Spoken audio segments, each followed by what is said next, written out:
সুধীমণ্ডলী, আজকে আমি আপনাদেরকে ধানের বীজ উৎপাদনের কলা কৌশল এবং তার প্যাকেট কিভাবে করা হয় এই বিষয়টি নিয়ে ভিডিও উপস্থাপন করব। আপনারা শেষ পর্যন্ত দেখুন। প্রথমত ধান পাতালে শুকানোর পর এটা গ্রেডিং মেশিনে গ্রেডিং করা হয়। এটা হলো বীজ উৎপাদনের প্রাথমিক একটা বিষয়, যে গ্রেডিং না করলে বীজের মান ভালো হয় না। এটা একটা সাধারণ গ্রেডিং মেশিন, এর মাধ্যমে অসুস্থ পিতা ধানগুলো আলাদা হয়ে যাচ্ছে এবং ভালো মানের বীজগুলা একদিকে জমা হচ্ছে।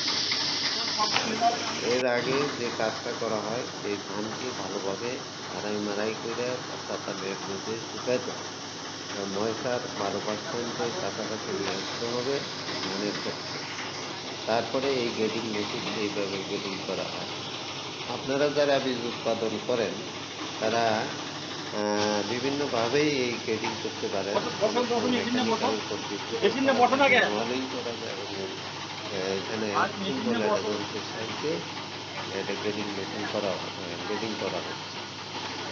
যারা ছোটখাটো উদ্যোক্তা আছেন, বীজ প্যাকেট করে বাজারজাত করতে চান বা তাদের মন্ত্রণালয়ের লাইসেন্স রয়েছে, তারা কিন্তু এই সিম্পল হয়ে বীজ বাছাই এবং গ্রেডিং করতে পারেন এবং এখানে আপনারা এরপরে যে এটা প্যাকেটিং এর জন্য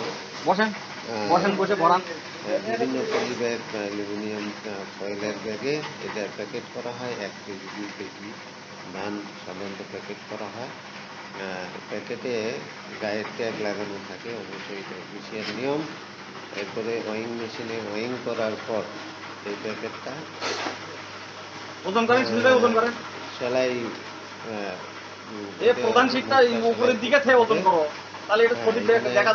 যে ধানটা গ্রেডিং করা হয়েছে সেই ধানটা এই প্যাকেটজাত করা হয়। এর মধ্যে অনেক লোক, বড় বড় যারা বীজ কোম্পানি, তাদের কিন্তু বহু লোক, মহিলা মজুরি সবাই এই কাজটা করে থাকেন।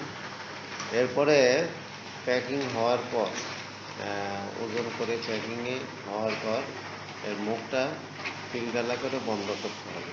এইটার জন্য আমরা একটু অপেক্ষা করি যে আমরা একটা যে প্যাকেট সেলাই মেশিন, এই মেশিনের মাধ্যমে এটা কীভাবে করা হয় এটা আপনারা দেখতে পাচ্ছেন।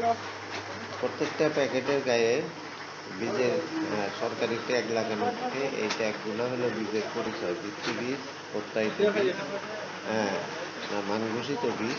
আপনারা এই ট্যাগ দেখলেই বুঝতে পারবেন। আচ্ছা, ভিত্তি বীজের বেলায় সাধারণত সাদা ট্যাগ ব্যবহার করা হয়। প্রত্যায়িত বীজের বেলায় সাধারণত ব্লু রঙের ট্যাগ ব্যবহার করা হয় এবং মান ঘোষিত বেলায় হলুদ ট্যাগ ব্যবহার করা হয়। আচ্ছা, এইভাবে আমরা একটা কোম্পানির বীজ কীভাবে প্যাকেট করা হচ্ছে এটা আপনাদেরকে ভিডিওতে দেখাচ্ছি। যে এটা ওয়িং করা ও ওজন করা, এই যে আপনারা সেলাই করার যে বিষয়টা, যে সিম্পল একটা মেশিন, সেলাই মেশিন, এই মেশিনটাতে আজকে যে বীজগুলা প্যাকেট ওজন করা হয়েছে এবং ধান ভিতরে যাওয়ার পর এর মুখটা এই মেশিনে দেওয়ার পর এটা অটোমেটিক সেলাই হয়ে এবং এটা হিট বা টেম্পারেচারের মাধ্যমে সাধারণত এটা কাজ করে। এটা এটা সিস্টেম আছে যে টেম্পারেচার নিয়ন্ত্রণ করা যায়। এর মধ্যে সিস্টেম রয়ে গেছে যে কমানো বাড়ানো যায়। যার দ্বারা কীভাবে সেলাই হয় দেখেন, সুন্দর। এর মধ্যে দিলেই সেলাই হয়ে যায়। এইভাবে সাধারণত বীজ ক্ষেত উৎপাদনের পর সাধারণত গোডাউনে পাতালে শুকানোর পর প্যাকেট করে আপনারা বাজারজাত করা হয়। বিভিন্ন দোকান বা পাইকারি খুচরা বিক্রি করা হয়।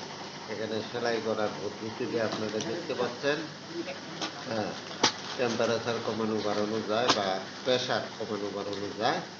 এটার মাধ্যমে আপনারা সুন্দরভাবে এই ধরনের ছোটোখাটো মেশিনের সাহায্যে যারা ছোটোখাটো উদ্যোক্তা আছেন তারা বীজ শিল্পে আগে আসতে পারেন। সুন্দর একটা ব্যবসা। যাদের জমি রয়েছে বীজ উৎপাদনে, তারা অবশ্যই এই পেশাকে নিতে পারেন। তো এখানে আপনারা দেখছেন যে কিভাবে সেলাই মেশিনে সেলাই করা হয়।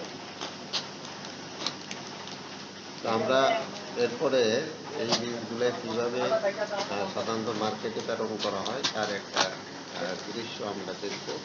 আপনারা একটু পরেই এই ভিডিওটা দেখবেন যে এই প্যাকেটগুলা এখানে সাধারণত বাজারের চাহিদা মোতাবেক প্যাকেটের সাইজ কিন্তু ছোট বড় হয়ে থাকে। অনেক সময় 2 কেজির প্যাকেট করা হয়, আবার কিছু কিছু বীজের ক্ষেত্রে 1 কেজিরও প্যাকেট করা হয়, আবার 10 কেজির প্যাকেটও করা হয়, 5 কেজির প্যাকেটও করা হয়।